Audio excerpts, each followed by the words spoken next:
Bonjour et bienvenue pour cette vidéo un peu particulière puisque c'est la première fois que je fais une suite à une vidéo qui a déjà été tournée sur le thème de l'éducation sans violence, mais vu le succès de cette première vidéo, j'ai eu envie d'aller plus loin et donc j'ai choisi à nouveau d'interviewer Valérie Orvin. Valérie, bonjour. Bonjour Philippe.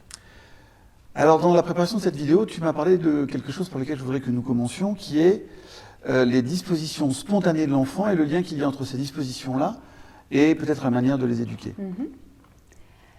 Donc ces deux dispositions, c'est le jeu, hein, on est tous avec ça, et l'enthousiasme surtout. L'enthousiasme, c'est cette énergie qui nous fait aller vers, qui nous fait beaucoup de joie quand on découvre quelque chose, ou quand on voit pour la première fois quelque chose, ou quand on retrouve des choses qu'on connaît, etc. etc. Un enfant autour de 2-3 ans a environ toutes les 2-3 minutes une bouffée d'enthousiasme comme ça pour quelque chose. Et si on n'arrêtait pas ça avec des règles et de dire que quand on devient grand, il faut être sérieux, etc., etc., en fait, en tant qu'adulte, on aurait toujours ça. Et parfois, on le sent quand même en tant qu'adulte, ce truc qui nous emmène vers. Et donc, l'enthousiasme et le jeu, c'est vraiment des processus d'apprentissage. C'est ce qui nous permet d'apprendre. L'enfant est constamment en train de jouer. Et c'est à travers le jeu qu'il apprend, quoi. Vraiment, bon, Montessori, etc., elles ont développé ça beaucoup, mais... et le truc aberrant, donc du coup, c'est vraiment pour l'enfant de distinguer ce qui est apprentissage, il faut travailler, l'école, etc., du jeu, quoi. Et on va dire aux enfants, arrête ton jeu pour venir apprendre. Or, juste apprendre sans être dans une énergie d'enthousiasme, etc., ça va rentrer d'un côté et ressortir de l'autre. Alors que si c'est une expérience à travers l'enthousiasme et le jeu, ça va rester là et ça va être acquis, quoi. Donc ce qui est important pour nous en tant qu'éducateurs, parents, accompagnants adultes, c'est de vraiment avoir conscience de ça pour laisser l'espace aux enfants de cette joie et de cet enthousiasme et d'essayer le moins possible de casser ça, quoi. J'imagine aussi pour nous, en tant que parents, pour comprendre l'intérêt et l'importance de ça, c'est de comprendre aussi qu'adultes, nous pourrions garder cette envie d'entrer en mouvement par la joie et non par la contrainte. Et donc du coup, peut-être arrêter de choisir des métiers ou des voies ou des relations de couple qui sont dans le devoir et pas dans l'élan. C'est ça. Bah, tu sais, il y a des... J'ai pas les noms là, mais il y a des personnes grandes qui disent que si ça ne te fait pas de la joie, ne le fais pas. Hein.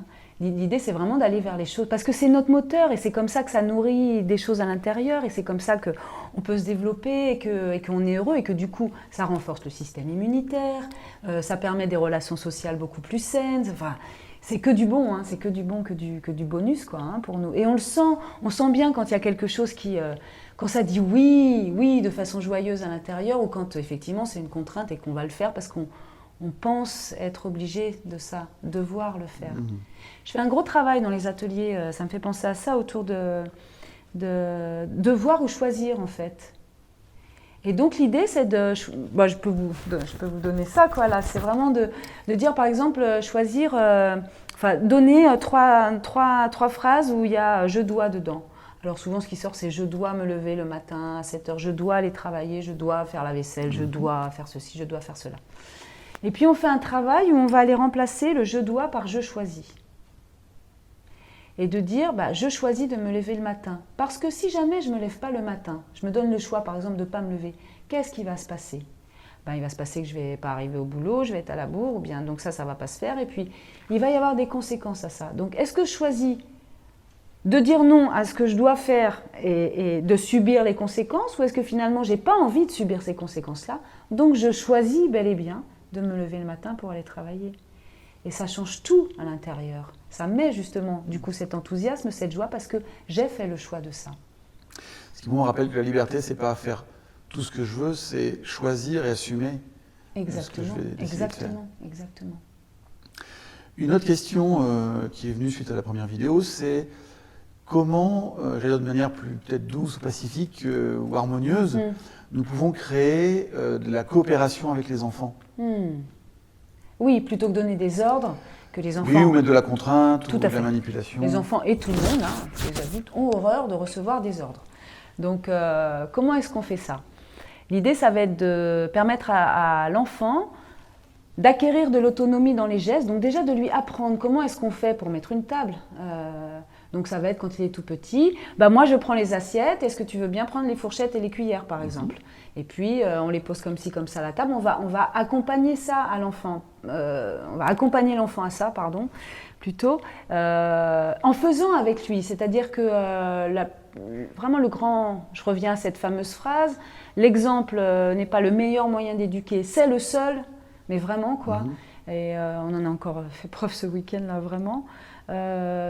Donc voilà, l'idée ça va être d'apprendre à l'enfant, plutôt que de lui dire va ranger ta chambre, c'est le bazar dans ta chambre, je vais déjà essayer d'imaginer, est-ce qu'il sait ce que c'est ranger? Comment est-ce qu'on fait pour ranger? Donc dans un premier temps, tout petit bien sûr, je vais accompagner, c'est-à-dire allez, moi je mets les Legos dans cette boîte, donc l'enfant souvent il va dire moi je mets les voitures dans telle boîte, et puis on va aller comme ça petit à petit, et du coup ça va nourrir chez l'enfant et chez tous les êtres humains ce besoin énorme qu'on a tous de contribuer quoi.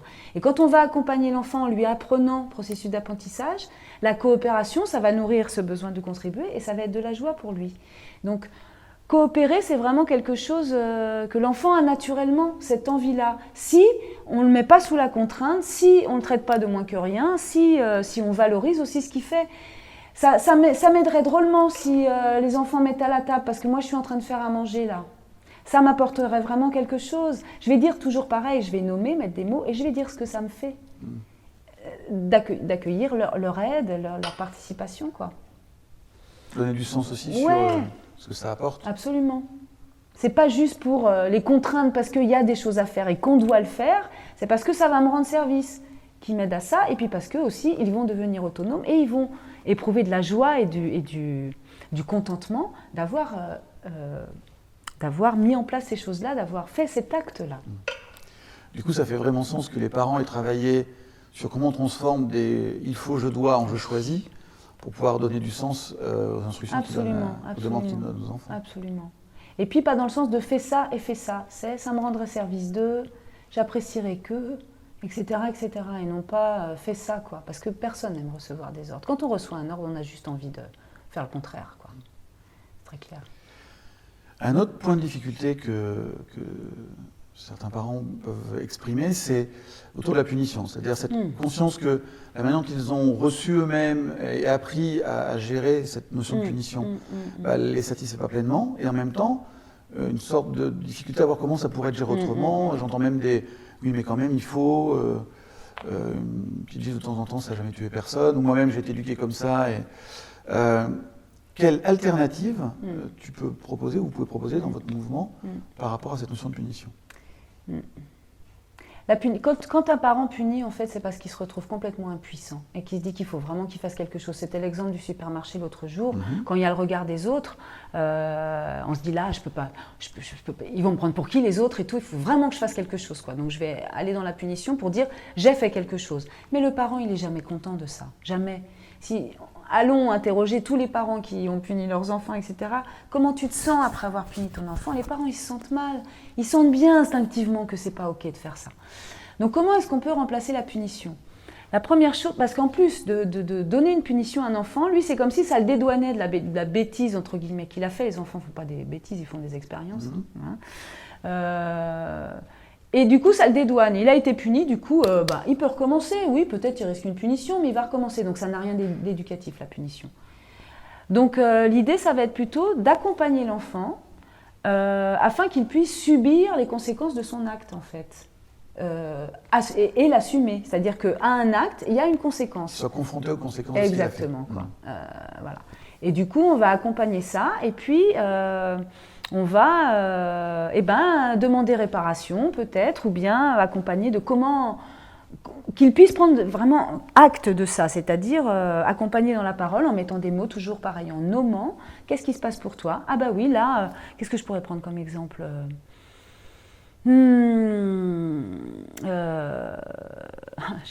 Un verre cassé. Oui, alors sur ces choses-là, alors évidemment…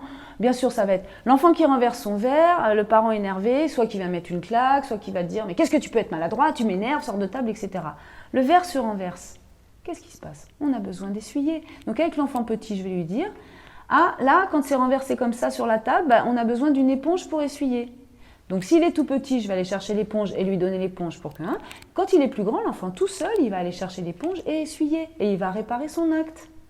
Je ne sais pas si on punit après un verre renversé. En tout cas, on peut gronder l'enfant ou ça mettre peut être une vécu claque, comme ça, peut effectivement, être si une je lance violence, le ton en tant que effectivement. parent. Tu vois, mais juste, je vais lui apprendre à réparer. Déjà, dans un premier temps, je vais apprendre à réparer. Et puis, si c'est quelque chose... j'ai rien qui me vient, c'est un peu bête, mais...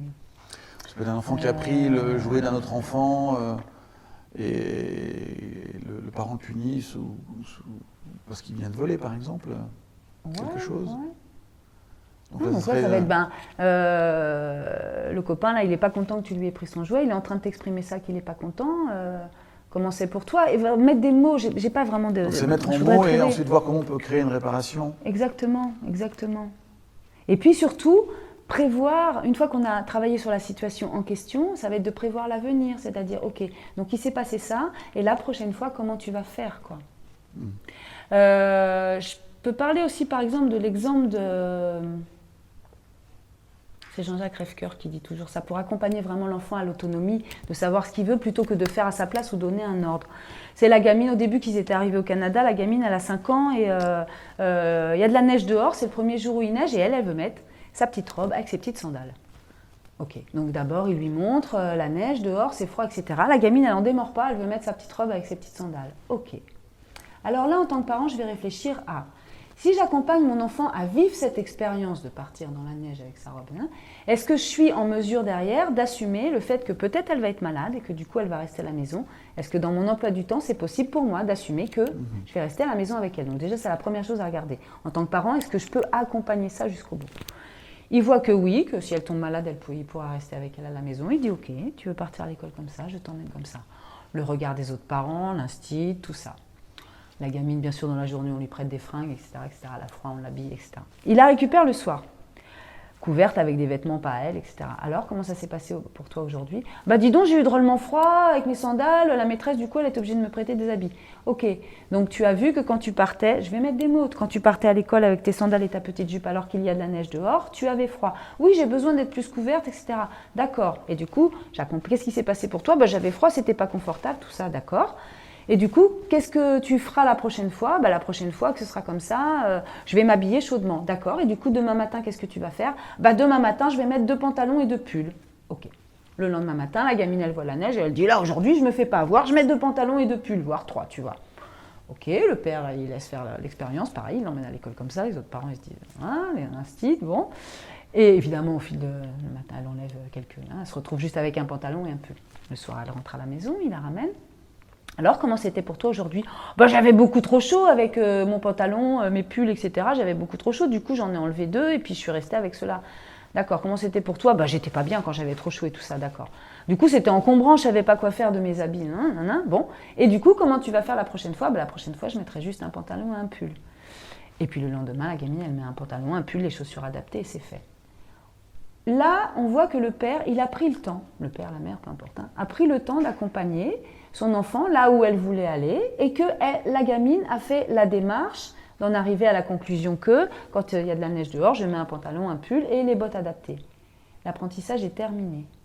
Que si j'avais dit ce matin-là, c'est pas possible, tu peux pas partir en robe comme ça, ouais mais moi je veux y aller en robe, etc., non, et puis je vais le forcer, puis je vais l'habiller, puis machin. Le lendemain, ça recommence. Je veux aller en robe à l'école même s'il y a de la neige. L'enfant n'aura rien appris. Je veux dire, dans le processus d'apprentissage, voilà. Donc, dans punition-récompense, on est un peu au même endroit. C'est-à-dire qu'au lieu de sanctionner avec une punition complètement arbitraire qui n'a strictement rien à voir avec ce qui s'est passé, souvent c'est ça, je vais priver l'enfant d'aller jouer avec ses copains, par exemple, le soir, ou à l'école. T'as pas fini ton exercice, tu vas pas à la récré, tu finis ton exercice. Mais l'enfant, comment imaginer qu'il va être plus performant sans avoir eu sa récré? C'est des choses comme ça, donc c'est plutôt accompagné, etc., etc. Alors là, tu as effectivement bien développé tout l'aspect punition. Et dans la préparation de cette interview, nous avons parlé aussi de la récompense, où tu m'as dit en fait c'est quasiment la même chose que la punition. C'est la même chose à l'envers. Donc est-ce que tu peux développer ça? Parce que je pense que pour bien des gens, c'est difficilement compréhensible. Ouais. La récompense, c'est un enfant qui a fait quelque chose qu'on estime qui est bien. Alors déjà, il y a un jugement dessus, et puis c'est une estimation personnelle. Et on va récompenser, le droit de faire ci, de faire ça, je ne sais pas quoi. En fait, c'est la même chose que la punition parce que c'est le même processus mais à l'envers. C'est-à-dire que l'enfant, il ne va pas agir pour se construire, apprendre des choses, aller vers qui il est, etc. Il va agir dans le but d'obtenir quelque chose, une récompense, ou bien donc d'éviter une punition. Hein, on est d'accord, donc c'est pour ça qu'on est au même endroit. Du coup, pareil, rien d'éducatif à cet endroit-là, puisque l'enfant, ce qu'il va viser, c'est l'âne avec la carotte, quoi. Ce qu'il va viser, c'est la récompense et non pas la satisfaction d'avoir fait quelque chose. La motivation d'action vient du coup de l'extérieur au lieu de venir de l'intérieur. Oui, tout à fait. Et pour obtenir, je ne sais pas quoi, un bonbon, pareil, certainement quelque chose qui n'a rien à voir avec l'action en question. Donc plutôt accompagner l'enfant dans comment c'est pour toi d'avoir fait ça et accompagner le fait qu'il fasse, voilà, ce truc d'apprendre à s'habiller en fonction du temps qu'il fait, de toutes ces choses-là. C'est pas je vais te récompenser parce que ce matin tu n'as pas crié et tu t'es habillé comme je t'ai dit. Je vais accompagner ça et l'enfant il va avoir appris vraiment quelque chose, de savoir qui il est, de savoir comment il s'habille lui quand il y a telle température, parce qu'on n'est pas tous égaux par rapport à ça, pareil, tu vois. Et donc du coup ça va être une satisfaction personnelle et une satisfaction des adultes autour aussi, mais sans un objet de récompense qui sépare, enfin, comme tu as dit. Hein, voilà. Dans la préparation, nous avons abordé quelque chose qui pour moi va dans le prolongement, qui est comment je peux faire un compliment à mon enfant. C'est l'aspect important de la relation à l'enfant. Oui. Parce qu'en fait, on pense que quand on va dire aux enfants « Oh, c'est bien ce que tu as fait », quand on porte un jugement, toujours pareil, « C'est bien ce que tu as fait, il est beau ton dessin, c'est chouette de faire ça ». L'enfant, en fait, ça je le fais vivre dans les ateliers avec des expériences. Tu vois, par exemple, quelqu'un qui est toujours habillé en jean, t-shirt, machin. Un jour, on va dire que c'est une femme, elle arrive avec une robe magnifique. Son collègue qui la voit toujours habillée comme ça va lui dire « Oh, tu as tellement de goût, tu t'habilles toujours de manière tellement classe, par exemple. » Là, tu vas te dire, alors, soit il se fout de moi, soit en fait, il ne me regarde jamais. Voilà, tu vois. Et on va pas prendre, ça va pas faire comme un compliment, alors que la personne, elle aura voulu faire un compliment. « Oh, qu'est-ce qu'il est beau, mon chéri, ton dessin !» Mon fils, il me disait « Tu me dis ça parce que je suis ton fils. En vrai, mon dessin, tu l'as pas vraiment regardé. C'est juste tout ce que je fais moi, parce que c'est tout ce qu'il fait lui, parce que c'est mon enfant, c'est magnifique, il est formidable, etc. » Et ça va pas toucher, ça va pas aider l'enfant à construire la confiance en lui, à construire l'estime de lui. Parce qu'il sent bien que c'est pas vraiment juste, en fait, et que c'est pas vrai. C'est pas appuyé sur du concret. Exactement. Donc comment on fait ça? Comment est-ce qu'on fait des vrais compliments? En fait, l'idée, c'est de, toujours pareil, dire ce qu'on voit, décrire ce qu'on voit et dire ce que ça nous fait. Et ou, hein, dire ce qu'on voit ou dire ce que ça nous fait, ou les deux. Moi, j'aime bien quand même dire aux parents d'écrire. Donc ça va être le dessin. Oh, je vois ici plein de fleurs rouges qui sont sur un tapis d'herbe verte, et puis le soleil souriant avec des grands traits de rayons, et puis un ciel avec quelques nuages, et puis je dis ce que je vois. Et là, l'enfant, il se dit « Waouh, mon parent, il est vraiment en train de regarder, il s'intéresse vraiment à ce que je suis en train de faire. » Je vais te donner l'exemple aussi d'un tout petit enfant. C'est l'intérêt qui crée la valeur pour l'enfant. Bien sûr, mais bien sûr. Et là, il va se dire, c'est l'enfant qui va se faire lui-même le compliment. Il est beau mon dessin, ou bien je suis doué en dessin, ou bien c'est vachement... on reconnaît tout ce que je fais dans mon dessin. Et c'est lui qui va se faire le compliment. Et ça, c'est quelque chose que personne ne pourra jamais enlever. Parce que ce que je te disais tout à l'heure, le compliment, qu'est-ce que tu es gentil quand tu fais ça? Ce compliment-là, il peut être enlevé par qu'est-ce que tu es méchant le lendemain ou 2 heures après par quelqu'un d'autre ou par le même parent, tu vois. Donc ça ne tient pas. Par contre, d'avoir montré son intérêt, d'écrire, vraiment prendre le temps, toujours pareil, qu'est-ce qu'on a le plus précieux à donner à nos enfants que notre temps et notre attention. À chacun. À chacun et à nos enfants quand on a des enfants, tu vois. Donc, et alors ce que j'entends, c'est oui, mais comment je fais quand ils rentrent de la crèche avec un super crabouillon, tu vois? Au lieu de dire, qu'est-ce qu'il est beau, mon chéri, ton dessin, je vais dire, je vois que, même pas d'ailleurs, hein. On en avait parlé ça avec les parents, même pas je vois que tu as fait des ronds, et puis des ronds, et puis des ronds, et puis des traits, et puis dans une couleur différente, des splatchs et des machins et des tout ça. Et moi, j'ai entendu quelqu'un faire des compliments comme ça à l'enfant, enfin décrire ce qu'il voyait, et c'est l'enfant tout seul à côté qui a dit, c'est normal parce que je suis un artiste. Voilà. Et il se fait le compliment à lui-même. Et ça, personne ne pourra l'enlever. Plus jamais.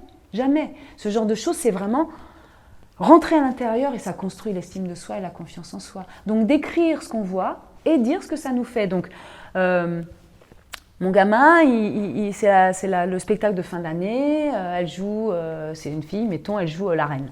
La reine. Et au lieu de dire « Oh, dis donc, qu'est-ce que tu étais formidable, ma chérie, dans le rôle de la reine », je vais dire « Je t'ai vu te tenir drôlement droite et ta voix a porté très très loin et c'était très clair la manière dont tu énonçais les mots, etc. etc. » Et après, je peux dire oh, « J'ai vraiment vu une reine sur scène, etc. » Je vais dire après de façon plus subjective ce qui s'est passé pour moi. Mais en premier, je vais décrire. Et donc la gamine, elle va avoir les clés de dire ouais, « Quand je suis sur scène, ma voix, elle porte. » Ou bien je peux dire à ce moment-là « C'était difficile de t'entendre parce que ta voix portait pas tellement. » Ça va donner une critique positive quand même à l'enfant. En tout cas, je vais juste décrire. Toujours pareil. La grande clé, c'est d'écrire, mettre des mots, nommer ce qu'on voit et parler de soi et ce qu'on ressent. Dernier point que je voudrais que nous abordions ensemble, qui n'a pas été développé dans l'autre vidéo, c'est tout ce qui concerne la notion d'étiquette. Ouais. Soit l'étiquette qui a été réellement posée, c'est-à-dire verbalisée, soit l'étiquette que l'enfant va prendre parce qu'il traduit un comportement comme un jugement sur lui. Oui. Alors, il y a effectivement tout ce qui a été dit par « Ah, qu'est-ce que tu peux être maladroit ? Qui c'est qui m'a foutu un gamin pareil ? T'es insupportable » ou bien « Qu'est-ce que tu es lent ?» Enfin, tous ces mots-là.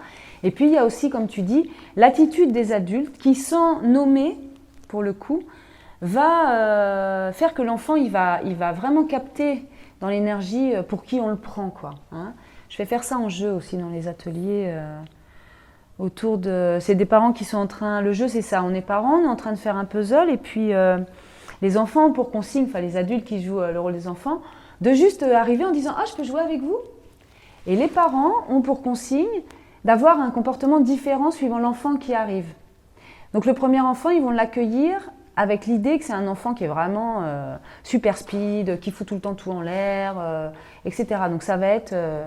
non, mais là, non, t'approches pas. Tu veux pas plutôt aller regarder la télé ? Non, mais calme-toi là. Et puis parle doucement, et puis etc. Et ça va être écoute, je te jure, ça dure 15 secondes.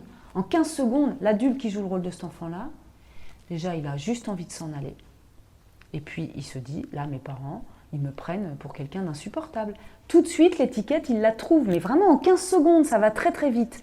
Et ça, c'est des choses qui sont vraiment... Et l'enfant, après, une fois qu'il a une étiquette qui est posée, eh ben, il va agir en fonction de cette étiquette-là. Et il va coller à l'étiquette. Puisqu'on me dit que je suis comme ça, eh ben, je vais faire comme ça. Et du coup, il entretient ce truc-là. Ce qui fait qu'auprès de gens nouveaux, très très rapidement, les gens nouveaux vont lui coller aussi la même étiquette parce que il va se comporter en fonction de ça. Donc c'est quelque chose d'extrêmement dangereux, hein, vraiment. Donc comment on va faire pour aider les enfants à se débarrasser des étiquettes ? Alors il y a plusieurs choses à mettre en place qu'on va pouvoir faire. Premièrement, on va essayer de mettre l'enfant dans des situations qui vont dans le sens contraire de ça. L'exemple d'un enfant qui aura été qualifié de maladroit, et ben le jour où je bricole et où je suis en train de visser des choses, je vais lui dire tu veux bien venir m'aider à visser ces poignées-là, s'il te plaît, avec ce tournevis-là, pour le mettre en situation de faire des choses où il n'est pas maladroit. Comme un antipoison. Exactement. On va mettre l'enfant dans des situations contraires à l'étiquette. Donc ça va petit à petit lui permettre de reconstruire autre chose. Surtout, on va être vigilant à ne plus utiliser ça, évidemment, tu vois.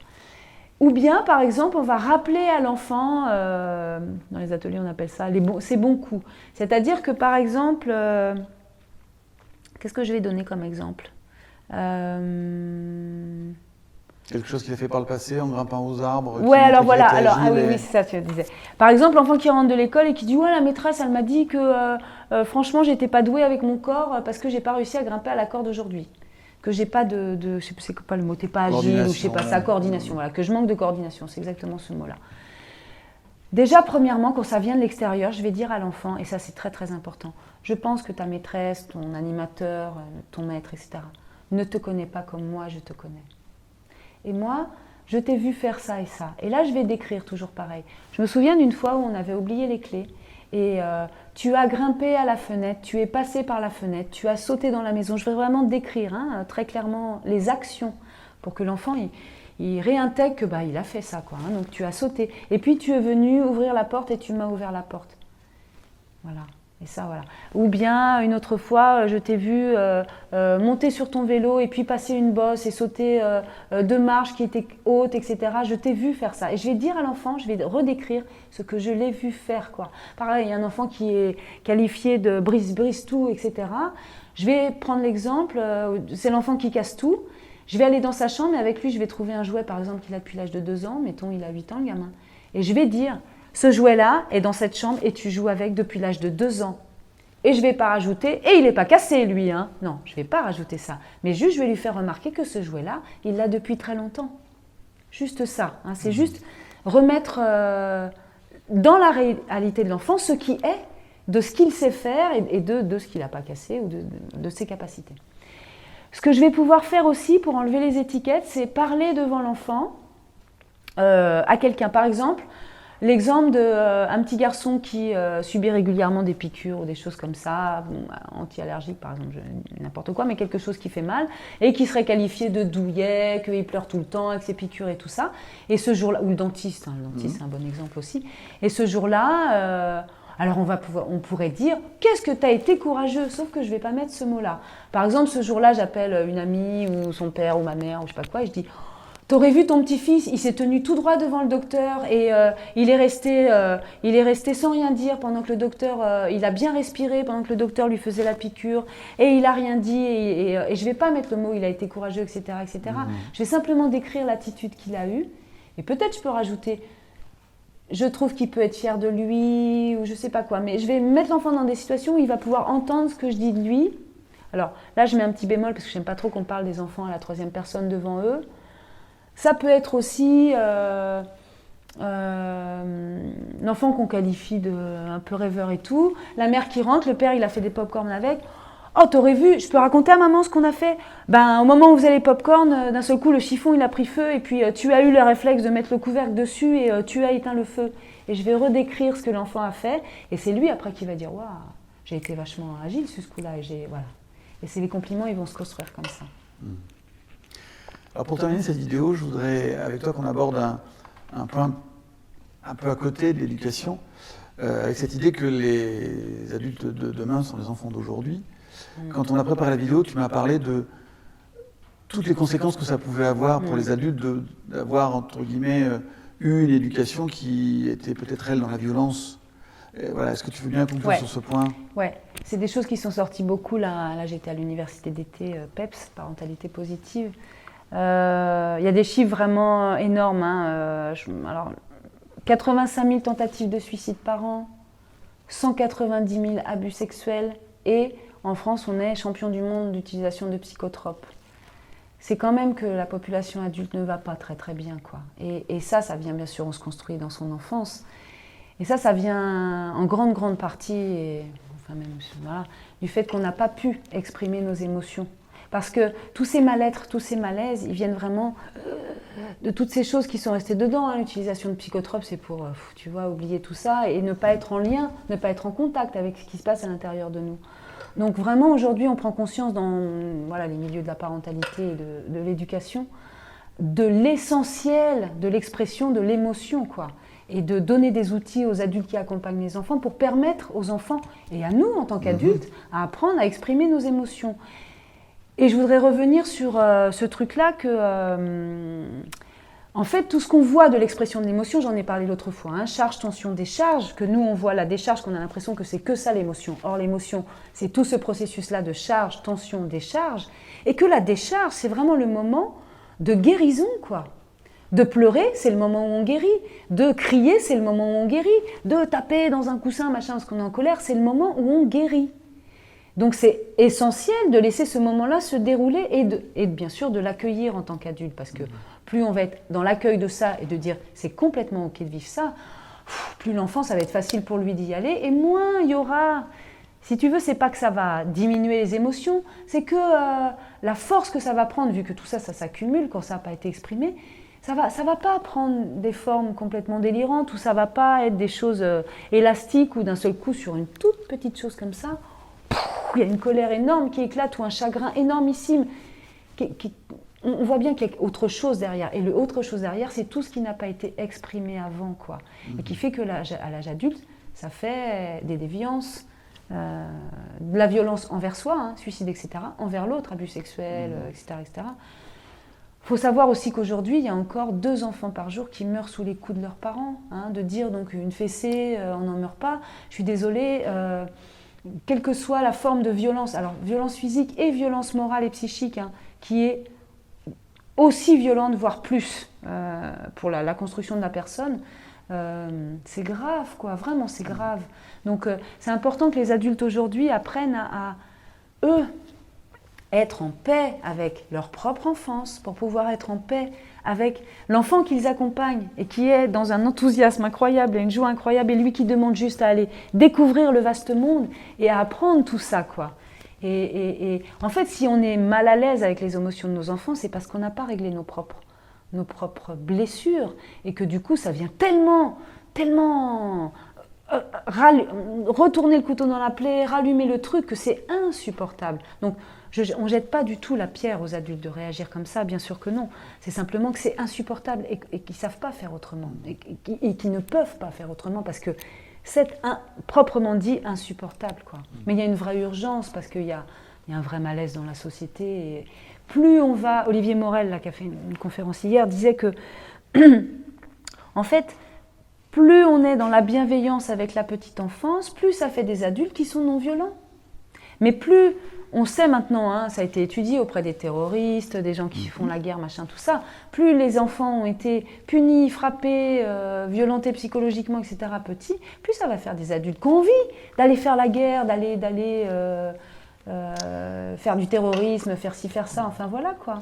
En même temps, même si ils ne vont pas jusqu'au suicide, à la guerre ou devenir terroriste, au viol, etc., ça va faire des adultes qui... vont être tristes dans leur vie, vont subir, ça, vont créer d'autres formes de violence. Alors, tu sais, je te disais, il y a plusieurs réactions, hein, au stress, etc. On est au même endroit. C'est soit on va être dans la soumission, soit on va être dans la rébellion. Enfin, c'est vraiment les deux penchants. Donc, on va être dans la rébellion en posant des actes contre quelque chose, d'où on va aller dans la violence contre soi, contre l'autre, ou bien effectivement, on est dans la soumission et là, on est éteint.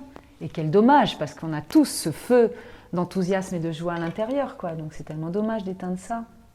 Il y a du boulot, hein.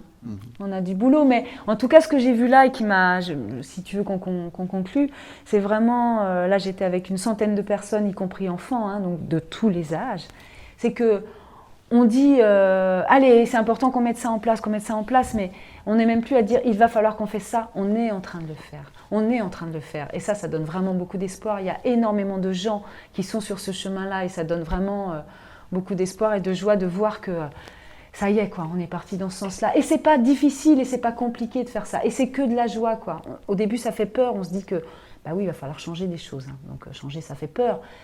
Mais c'est pour aller vraiment vers de la joie, et surtout une relation en paix avec nos enfants, une relation joyeuse, une relation où on va les accompagner à grandir, et surtout ils nous accompagnent à grandir. Voilà, donc ouais, moi ça m'a fait du bien de vivre ça là, parce que je vois qu'on est en train de faire ça, et ça dessine une belle humanité vraiment, quoi. Voilà.